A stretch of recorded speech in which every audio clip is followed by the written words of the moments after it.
everyone. Welcome to my show, Curryup Leadership Podcast, a podcast to spotlight purpose-driven Asian leaders making an impact. This is your host, Priyanka Komla, joining you on our 104th episode of Curryup Leadership Podcast. Thank you to each one of you for your amazing support. And as a quick reminder, do follow me, Priyanka Komla, and a Curryup Leadership Podcast page on LinkedIn to receive your LinkedIn Live notifications. On YouTube, if you're watching this there, give us a like and a subscribe. For all our podcast lovers, give us a follow and a review and a rating. So this helps us understand how this podcast is helping you become a better version of yourself. And I have an amazing guest who's up late night for us from Malaysia, and that's Dr. A.J Minai. And I'm going to say, hello, Dr. A.J. How are you doing? Hello. So AJ is joining us from Kuala Lumpur, and I'm so glad he's up late at night to taste some tasty curry on our podcast. I've promised them this is going to be an amazing show and worth staying up late. Are you excited for it, AJ? I am totally psyched, and nobody can say no to good curry. So definitely. Thank you. And we're going to live up to those expectations. So let me give you an introduction about who Dr. A.J. Minai is.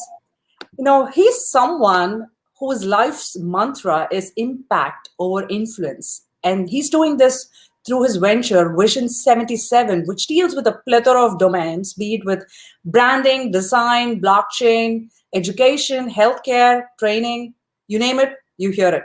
Dr. A.J. Minai is a 2x TEDx speaker. He's a brand storyteller. Well, he has amazing stories that we're going to unveil throughout the show. And he's an award-winning entrepreneur who's spoken at over 230 events globally. I hope this is your 231st event, AJ. And he was awarded Best LinkedIn Influencer by Malaysia's Social Media Week. So such amazing achievements under his belt. But in this show, I'm going to unveil a different dimension of AJ. I mean, I know he's successful, but what it is to be him and some of the life challenges that he successfully navigated, which will serve as an inspiration to our Asian diaspora. AJ, again, welcome to the show, and we're super excited to learn more from the storyteller himself. Thank you very much. It's jokes aside, I'm really, really happy to be here and honored. And thank you for having me on the show. And I look forward to unveiling this other dimension that you referred to that I wasn't aware of until this very moment. Hey. So I'm looking forward to it. You know, very true. Most of the times, AJ, we have a perception about ourselves, but people around you who look at you, who get, inspired by some of the work that you do, they see a different dimension, which is what I want to unveil as part of my, being a guest on my show. So let's start with this. You know, you're someone who believes in the fact that you'll have to embrace your inner fear. And that's a philosophy that you've believed in for a very good portion of your life. And I know that you've been an underdog and an average student, which is what is the premise of this podcast, which I want to unveil. From an underdog to one of the top voices of Malaysia. Tell us about that philosophy of embracing inner fear. Wow, that's a loaded question. That's a really loaded question. I'm going to try to justice to giving it an answer in a succinct manner.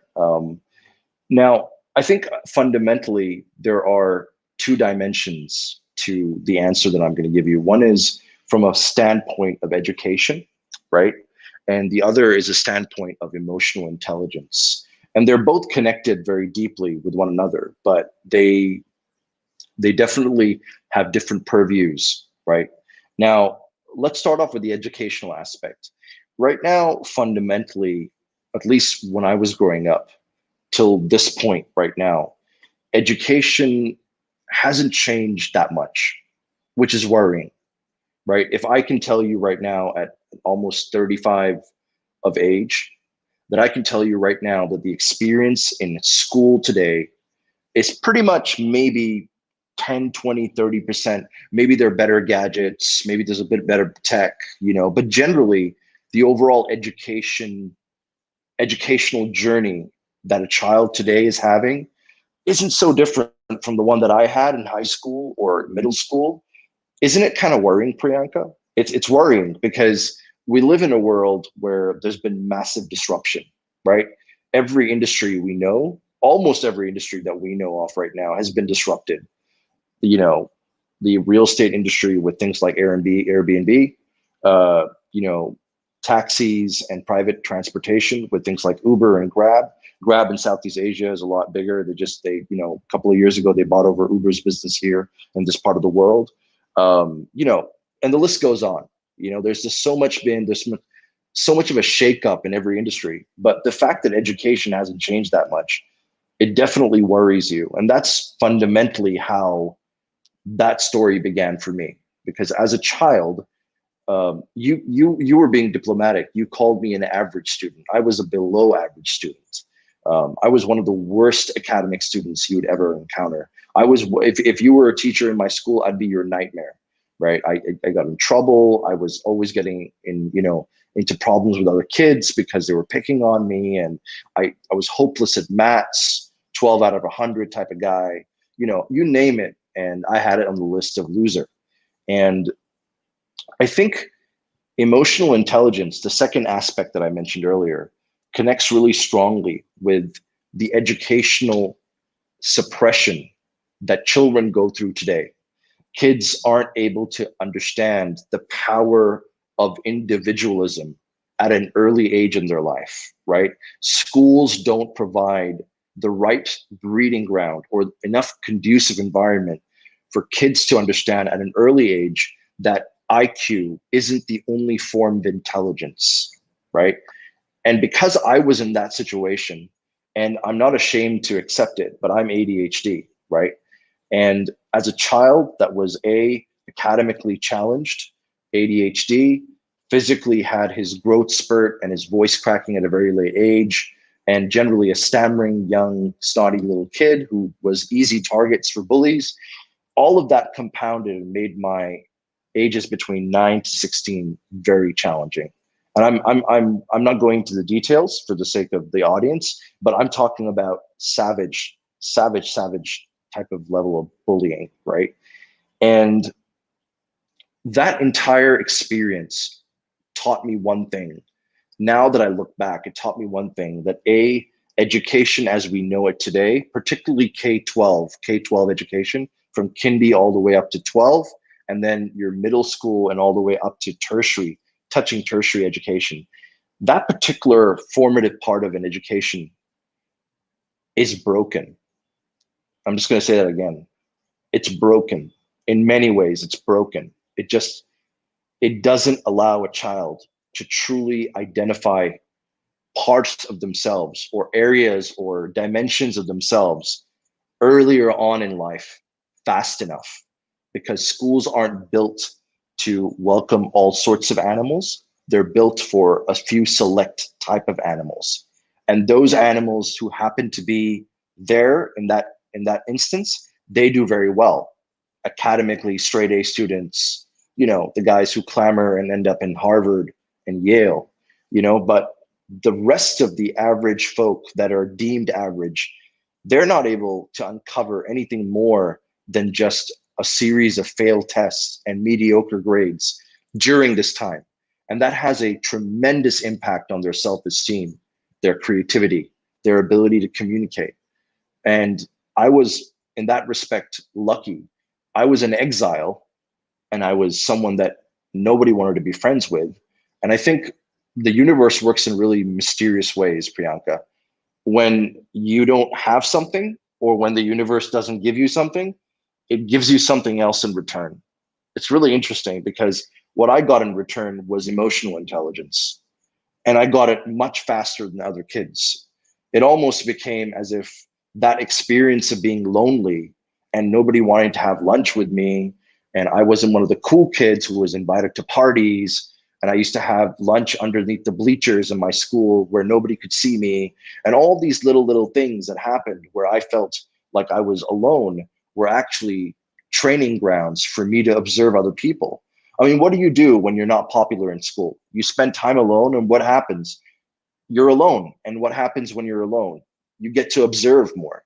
You learn the Right. power of observation over just looking. When you're a Right. popular kid in school, you look around and you don't really take anything in. But if you're alone, Right. it's different. Mhm. So The that was the beautiful beginning. part about, right, the beautiful part about your experience, AJ, is, you were labeled based on a success metric, based on an academic success metric. And that's something that didn't align with who you were, and your personality. But I love the way how you've funneled that energy and created more emotional intelligence in you to be this high achiever who you are today, and shifting the paradigm with Vision 77 with your entrepreneurial ventures and helping others succeed. I'm very curious to know what was going at the back of your mind when you were labeled as a below average student, somebody who was not the cool kid in school. How did you feel about it? When I was a kid, it was horrible, to be honest with you. I mean, it was so bad, Priyanka, that I had my parents' friends, treat me like I was never going to end up doing anything. I remember the snide remarks we used to get at community parties, and as a semi-Asian kid, with the parentage that I have, I don't mean to stereotype, and I'm one who doesn't. I hate stereotypes, right? But I got to tell you, probably one of the most judgmental communities that we have in the world is our Asian communities, particularly subcontinental and Oriental communities. They're, from a parentage point of view, the obsession of straight A's and Ivy Leagues, Harvards and your whatnots and your lawyer, engineer, doctor syndromes and everything that comes along with that culture. I think I'm really, really glad that kids today have parents that are more like us. Because with my daughter, I certainly see the things that I wouldn't do, right? I would not do that. I wouldn't put the same pressure that I felt at that point. Not just, my parents were pretty cool, actually. My parents were actually the least of the problems. It was really the community around me, right? My teachers, my parents' friends, my friends who were going to another school, but they knew how bad I was at studies. So they call themselves friends, but actually they're just judging you all the time. They're making fun of you behind your back. What a loser, things like that, right? And it was horrible. That's the short answer, Priyanka. It was horrible. Right. You bring up a very valid point, AJ, because most of the times we have grown up with very stereotyped behavior saying, hey, if you're an Asian, if you're a woman of color, you have to be in a certain way, you have to follow societal milestones.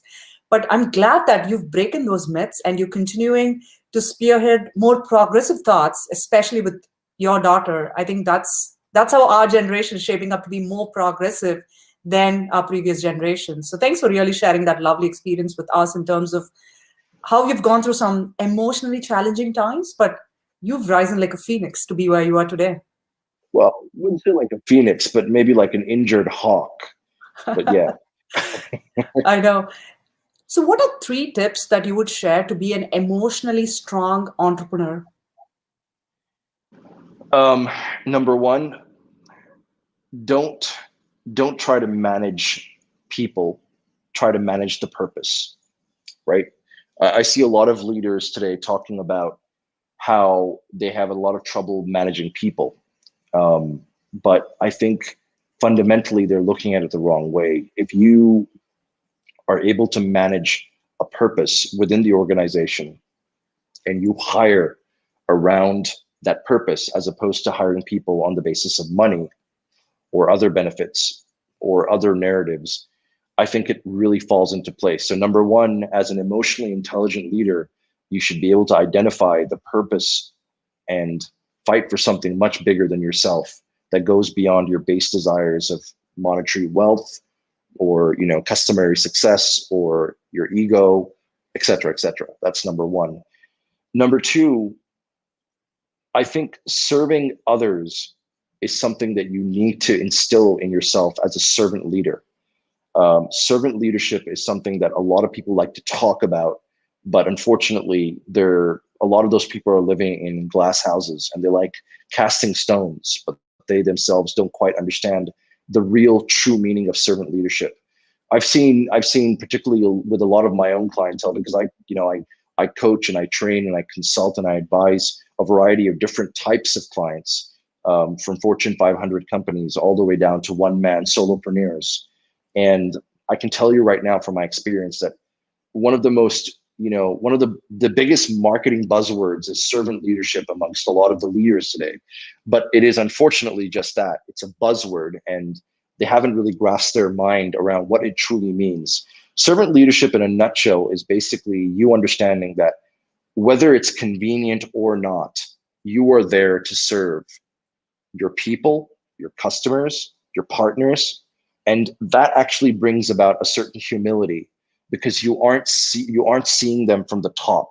You're not sitting on top of a tower looking down at your people. You are carrying them on a plate or a pedestal, and you are balancing them with your own strength, both emotionally and physically, and you are sustaining them. So your job is to sustain them, to serve them.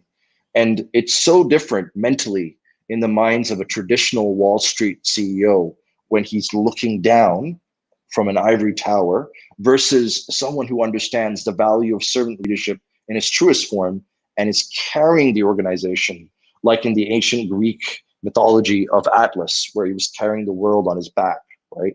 So servant leadership has to come from humility. That's number two. And number three, which is my personal favorite, is understand that every single aspect of your life was not a journey, it was a story.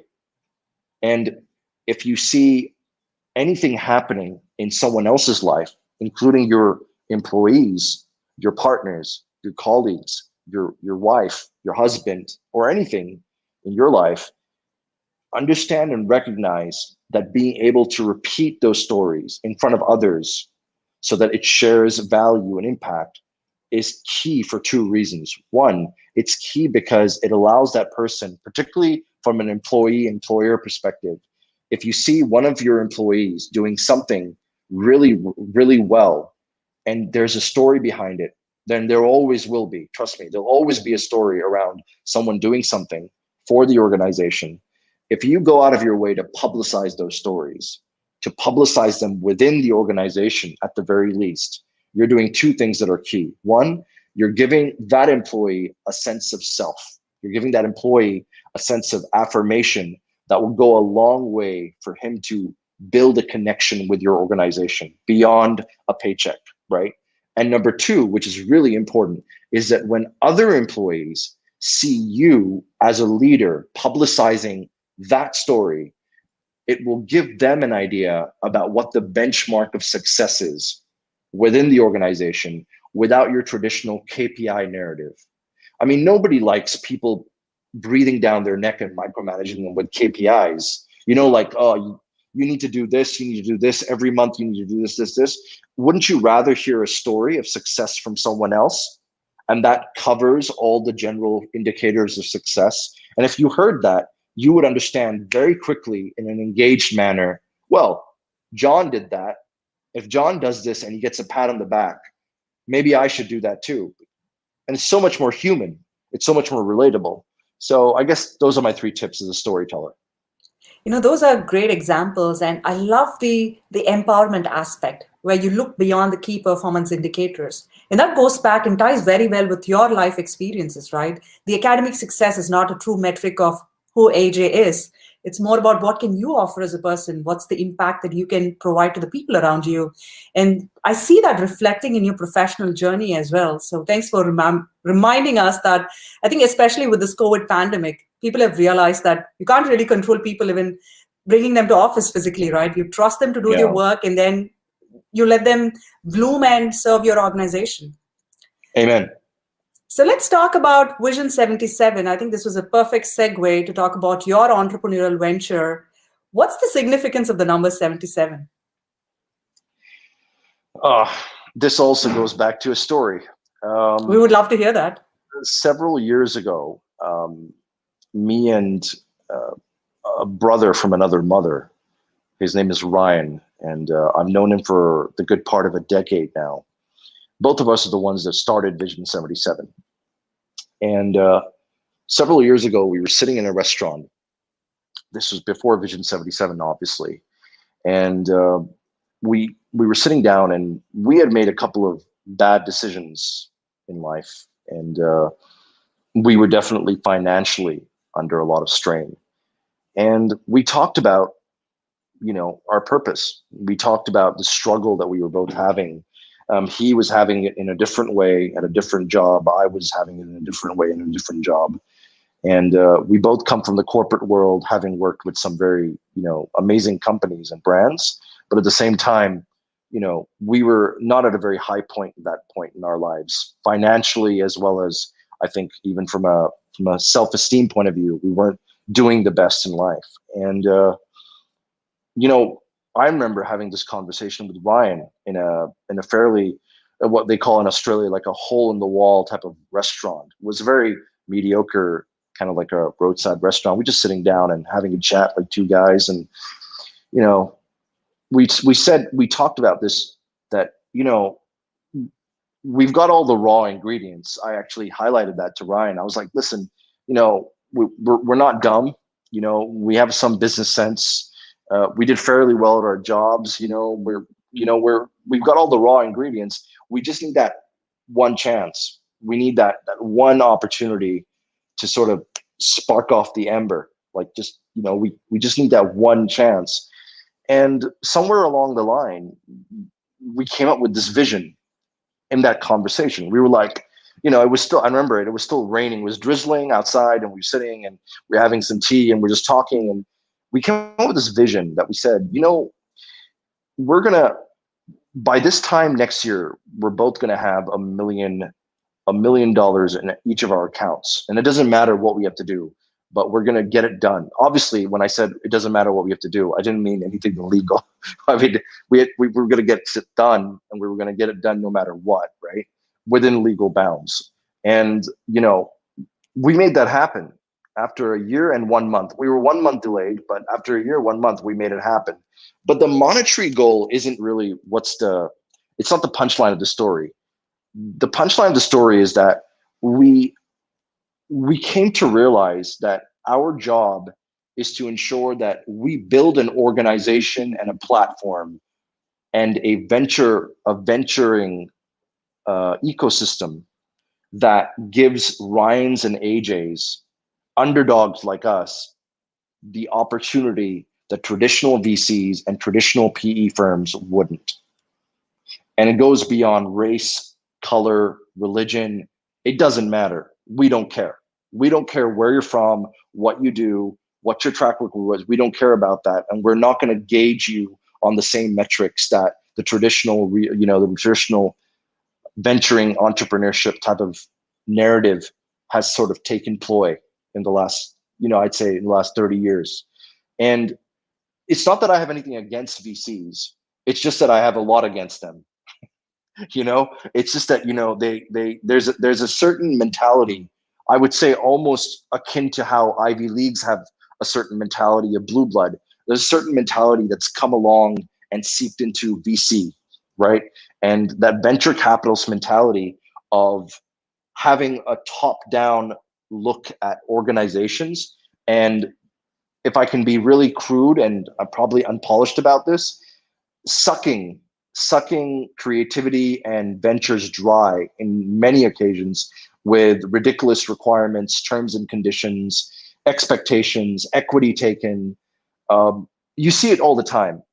And you know what? The reality is 9 out of 10 startups fail, not just because of the startup themselves, but because of the partners that invested in their startups. Because a lot of that play comes in with investors that just simply didn't know how to manage their investments in the first place, right? In those organizations. And there's a very fine balance. So Ryan and myself sat down years ago and we talked about this vision that we would be that one chance. We don't have that chance, but we're going to build something that's going to give us the money. Of course, we need the profitability, but it's also going to give us the purpose. Hence, in Vision 77, we call it 77 profitable purposes. A profitable purpose, right? There's absolutely nothing wrong with having a purpose in life that's profitable. A lot of people cringe on it. I've seen a lot of, particularly Asian communities, they cringe on anything that's altruistic should ideally be free, shouldn't be charged for. But you know what? We threw that out of the window a long time ago. We're like, whatever. We're going to do what's right for us because we need to live, we need to eat, we need to pay the bills. We're going to build a good life for ourselves, but we're going to make sure that every time we take a step forward, it's for the right reasons. And we're doing something with a purpose. And now, 77, to answer your question,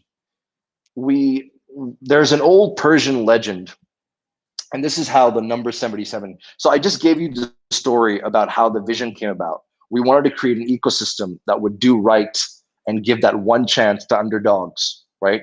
That's where vision, the word vision came from, right? And then And I should remind my entrepreneur friends who are watching this, you need to note this down in terms of what venture capitalists could look like, because AJ is clearly, belongs to a different clan of venture capitalists. Yeah, in fact we don't even call ourselves venture capitalists. We're actually more early stage business angels, right? If you want to give it a name according to traditional tech or non-tech venturing terms, we're actually more so an early stage business angel ecosystem, right? That's what really we are. And if you tell that to anybody in that world, they'll immediately understand, oh, okay, I know what they are, right? But 77 came from an old Persian legend. So my partner, Ryan, who I told you about earlier, he is of Persian descent, right? And there's this old legend. At the time of Emperor Xerxes, there was apparently a royal guard unit that was called the Immortals. Now, very interesting story. By the way, the Immortals were picturized in the Hollywood flick by, I think it was Zack Snyder, 300, right? Mm-hmm. The Immortals were a royal guard that were covered with masks and garbs, and the enemies of the Immortals would shudder in fear because they believed that they were truly immortal. They couldn't be killed. And here's the reality and the science behind it. What actually used to happen was that since they were all wearing the same mask and the same garb, they would die. But there was always one to replace the one that died immediately, right? So, as an illusion across the land in a world where there was no social media, and no Mythbusters. Obviously, enemies used to often see it as, wow, no matter what happens, no matter how many of them we kill, there's always 77 of them. They must be immortal. They're not humans. They're gods. They're something else. And so we just, in some books it's 99, in some books it's 77. So we had to choose between the two of them.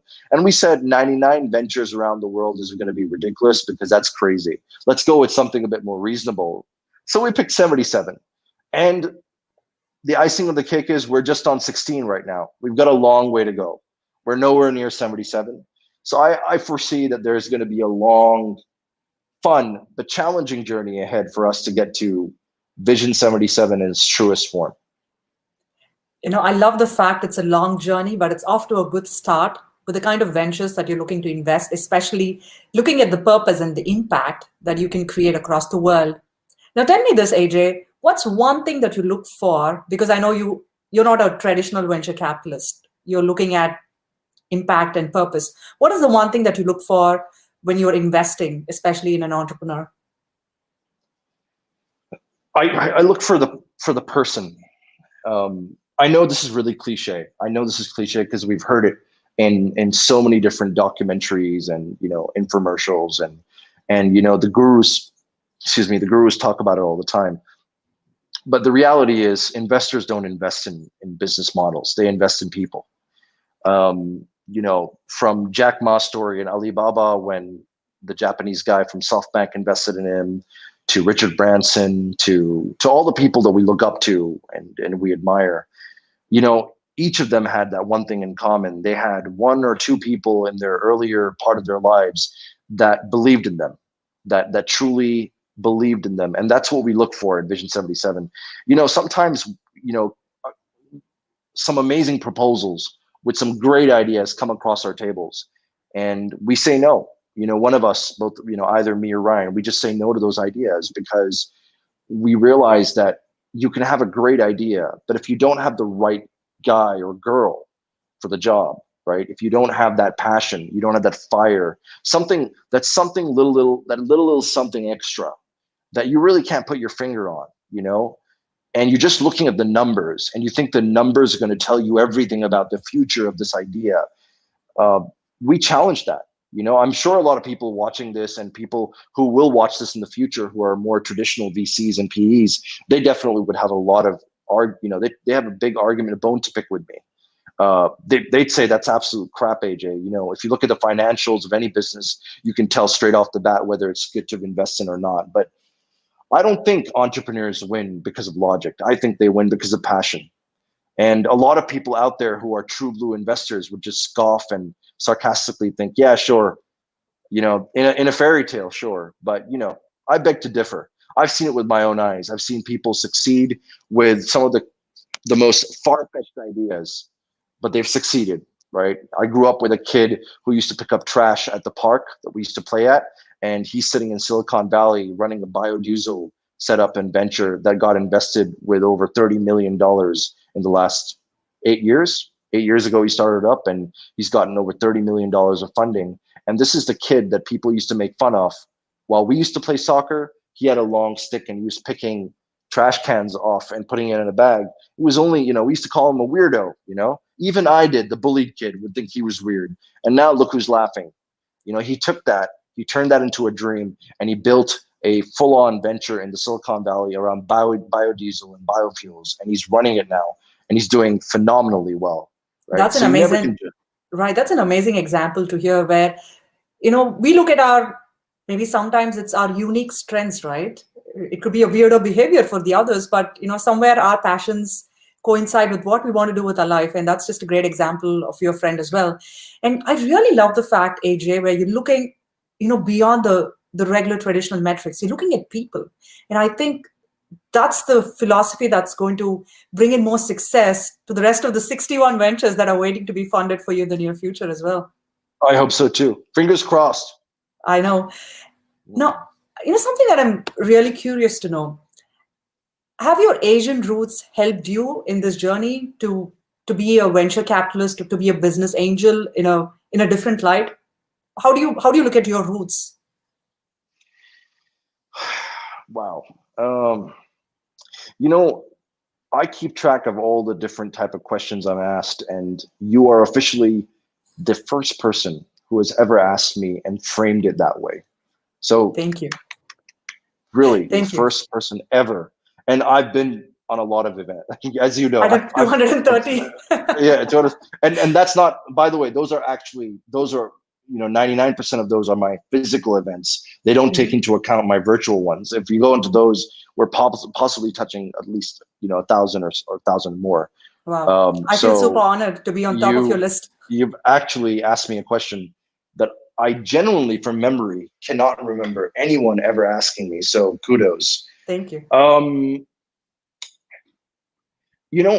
It's a very tricky question, Priyanka, and let me tell you why.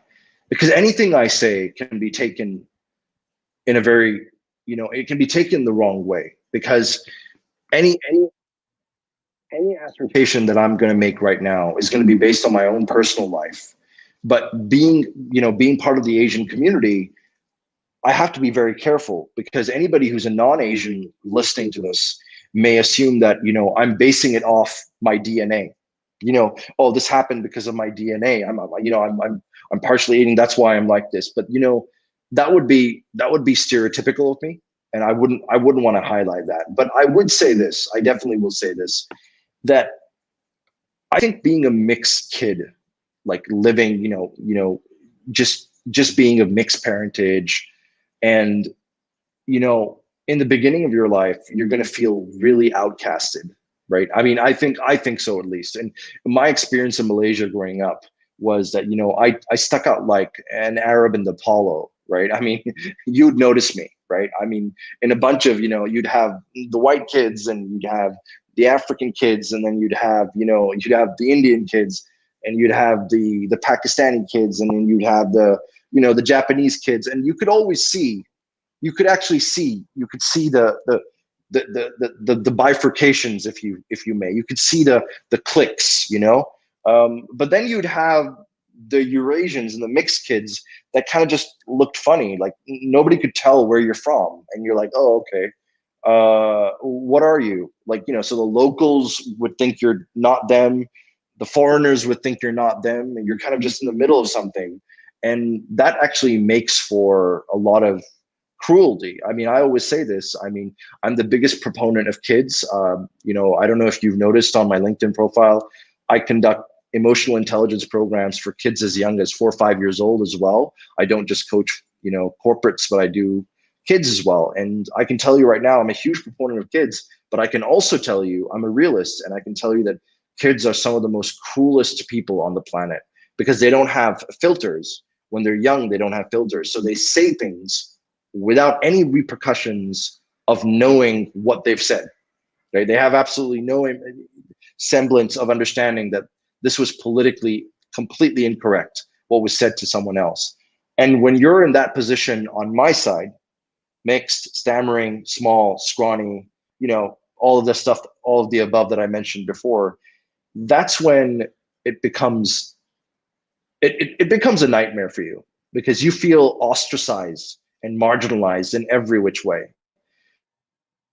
But here's the beauty.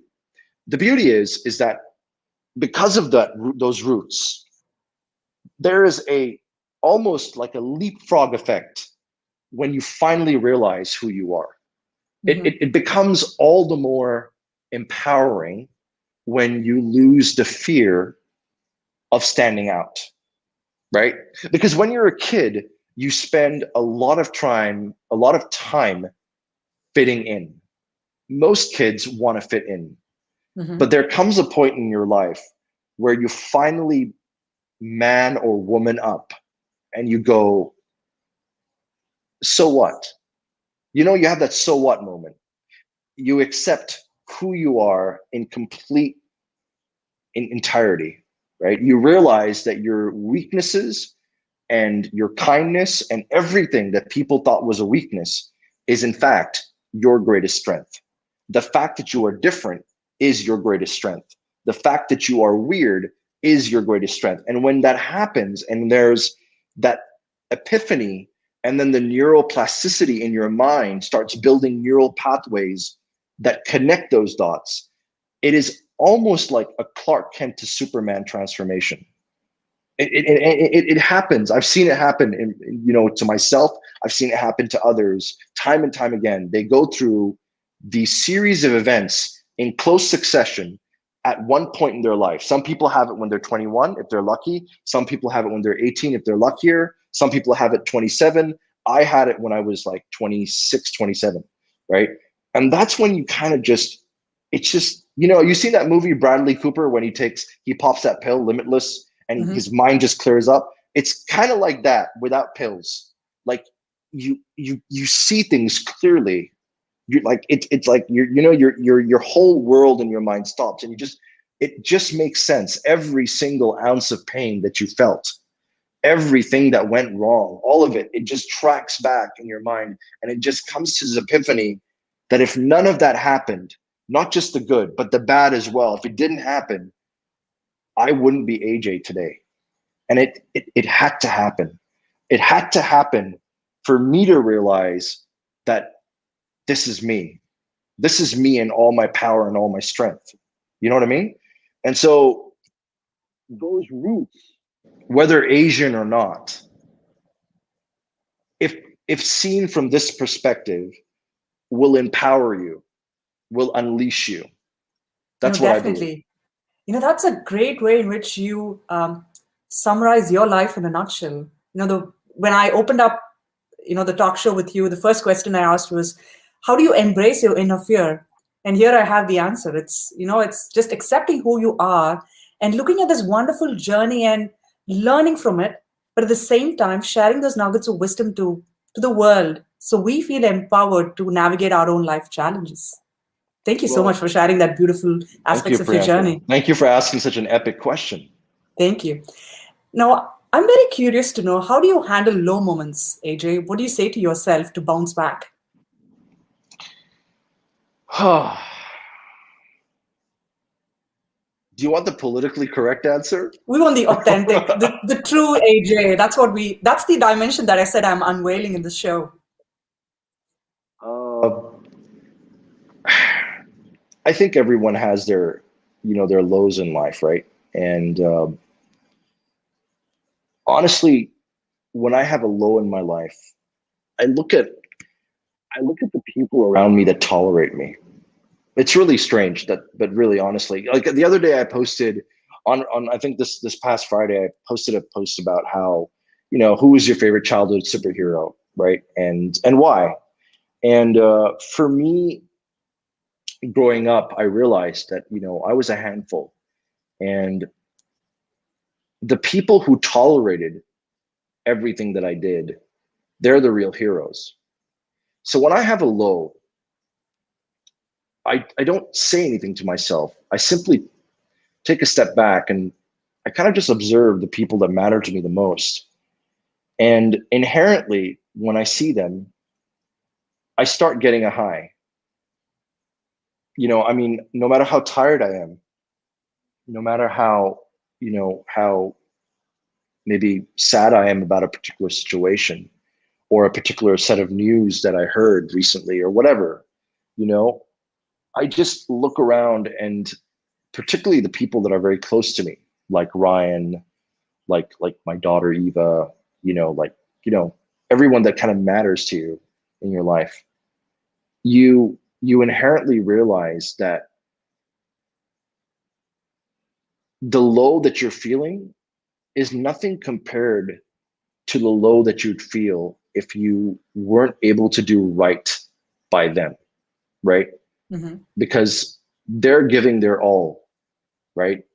In the case of my daughter, she's too young right now to understand it, but one of the most beautiful thing about kids is, while there's no filters, which tends to lead to some cruelty, but there's also something beautiful about their completely uninhibited creativity and playfulness. And being childlike is so important for adults. People, adults need to understand the value of being childlike as opposed to childish. Being childish is a bad thing, but being childlike is really empowering. As an adult, if you can maintain that childlike curiosity, that childlike intuitivity, you would understand that it would do substantial impact for your relationships, for your innovation, for your businesses, for your ideas. So coming back to my lows, I pause and I look at the people that are really close to me, that I love, and I tell myself that, honestly, AJ, you felt it for a moment. Now get over it. It's time for you to get up, because there are people around you that are counting on you.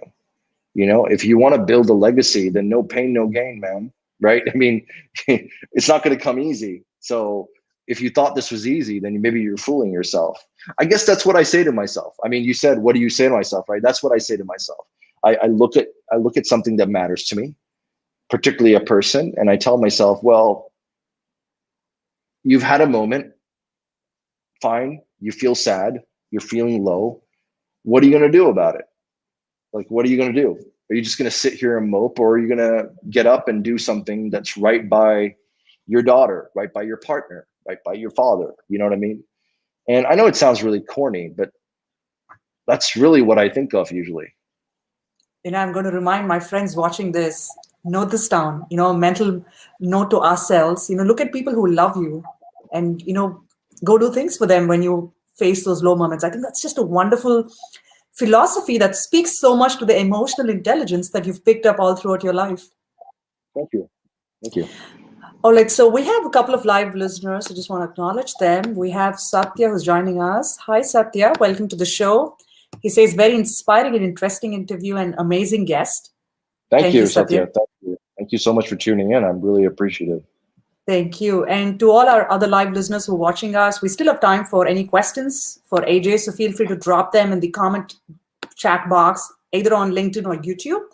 And if you want to just say a hello and the country that you're tuning in from, feel free to do that as well. So AJ, we have a fun rapid fire round for you. Are you ready for it? It's 1:45 a.m., so I guess I'm as ready as I can be. Hey, come on. Totally. You, as a Vision 77 entrepreneur, I'm quite sure you have a lot in store. Absolutely. I'm sure I do. All right. So you tell us the first thing that comes to your mind when I say the following. Who's your role model?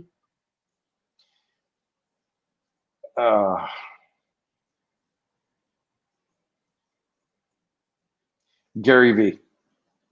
He's a role model for a lot of us. What does happiness mean to you? Time. How do you define success? Happiness. What is one fun thing about AJ that's exclusive to our career leadership listeners?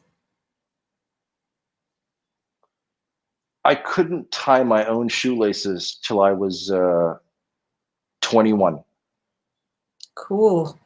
So now do you wear shoes with laces? I'm a big fan of slip-ons and pumps. There's always a solution for every problem. Absolutely. You got to think like a Vision 77 I know. entrepreneur. Right. So here's an interesting question. What is your native language and one word to describe AJ in his native language? Well, honestly, my native tongue and my first language is actually English. My parents speak a lot of different languages. My mom speaks Hindi. And so... Have you picked up a little bit of Hindi? I have. I mean, I can speak it. I speak it. That's pretty fairly cool. fluent. But the only problem is that, it sounds like this except in Hindi.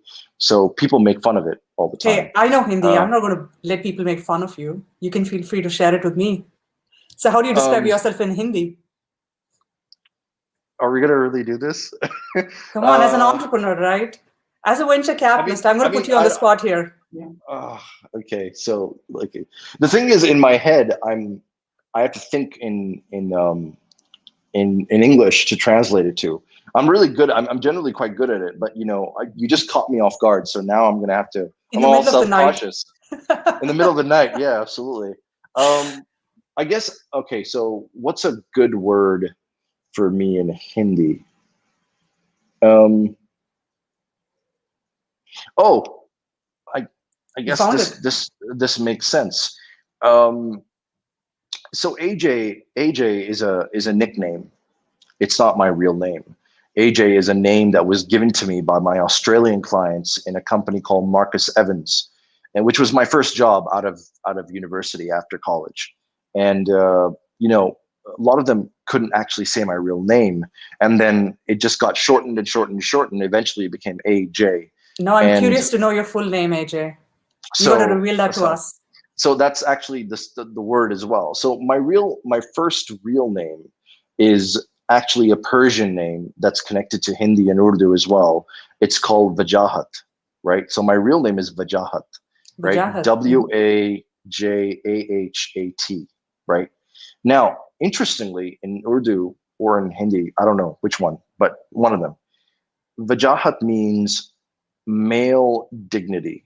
I don't know how this works, honestly. I'm not very good with language, but apparently Vajahat means like male, like a masculine dignity, masculine presence, and ironically, a lot of people tell me that I have that presence. When I come into a room and I talk to people, I engage with them, they say, yeah, you truly are Vajahat.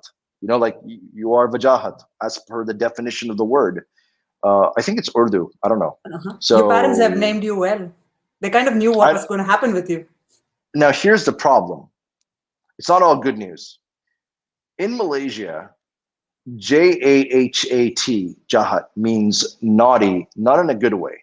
It means naughty in like a bad way. And then wa, the WA in front of it, is a colloquial way of saying, wow, me. So when I say Vajahat, and Vajahat to a subcontinental tongue who speaks Hindi or Urdu or Bengali, they can say Vajahat in one intonation. But when you speak to someone who doesn't have that intonation from the subcontinent, they usually say Wajahat. They destroy the name, right? And when that happens in Malaysia, in the national language here, Malay, that's basically saying, I'm evil, right? So while my parents named me well, they just got the location wrong where I was born. They got the location completely wrong because I ended up in a country that was it just gave more fuel. I mean, it was already bad enough I was being bullied for everything else. My name as well, they didn't give me a chance. That's the last thing. I know. Absolutely. Hey, So, but I'm so glad we've unveiled so many different dimensions of yours. See, you were skeptical when I told you I'm going to unveil a different dimension of you. You were like, hey, do oh, I have one? There you you go. unveiled. You unveiled. You unveiled hard. No, seriously, it was wonderful. I really enjoyed this. Is the Thank you. rapid fire round finished? Yes, it We is. good? Oh, thank Yep. God. Okay, You've good. answered all my questions. So you can feel, you're not in the hot seat anymore. All right. Okay. We do have another listener who is saying hello to us. Hi, Harsh Purohit. He's joining us from Richmond, Virginia. Hi, Harsh. Hello, Harsh. How are you? So, yeah, this is interesting, Vajahit, and I'm going to say it once for the Asian community because we get your name really well. I really loved different dimensions of your life, AJ, starting from how you embrace your inner fear, as a child, Mhm. all the way to, being this high achiever who at the same time is very humble and very approachable. That's the best part about you. We are here sitting across different, continents, but I'm so glad you've taken the time in the middle of the night from Malaysia, joining us and sharing some of your unique life lessons. What are your Thank you. parting thoughts before we wrap up the show?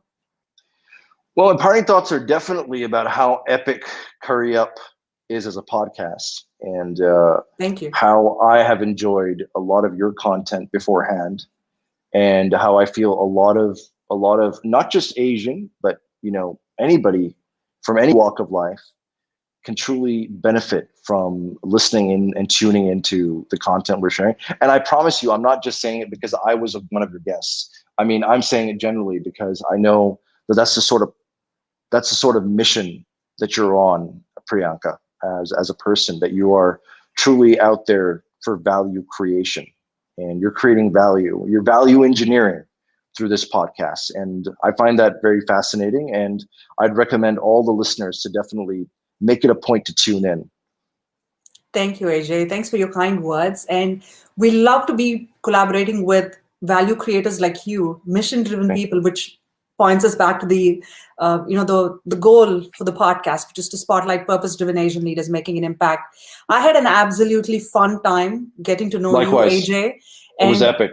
yeah, thank you. And to all our listeners, do go follow AJ on LinkedIn. He shares wonderful nuggets of wisdom from his personal life, and you'll definitely feel inspired with, every single dimension of his life. So thank you very much, AJ. Thank you very And much. thank you. And one key takeaway from this episode 104 with Dr. A.J. Minai, storyteller, award-winning entrepreneur on Career Leadership podcast is value people. That's the best advice that I've got. Look beyond the judgments, the biases, the filters that we have, and look at people. And I think that's a wonderful reminder, especially during these pandemic times where we started looking at what's the purpose of life. And I think Yeah, being kind to each other is one of the greatest purposes for mankind. absolutely. Thank you. Until another episode that's going to happen every Sunday, 1 p.m. Eastern. This is your host, Priyanka Kumla, signing off from Career Leadership Podcast, a podcast to spotlight purpose-driven Asian leaders making an impact. And as a quick reminder, if you're watching this on LinkedIn, give us a like and leave a comment. If you're watching this on YouTube, feel free to subscribe to us for amazing content and give us a like. And to all our wonderful podcast listeners, give us a follow and a review and a rating to help us understand how this podcast is helping you become a better version of yourself. Again, thanks everyone for joining us. And I hope, AJ, you have a wonderful night, of I'm sleep, sure I given you've will. spent a I'll good amount sleep of time well. with us. And we have a final closing comment from Harsh Purohit who says, the nuggets that you shared, it's very true about servant leadership. Thank you, Harsh, for that closing comment as well. And we'll see you guys next week. Thanks, AJ. Thank you, guys. Bye bye. Bye.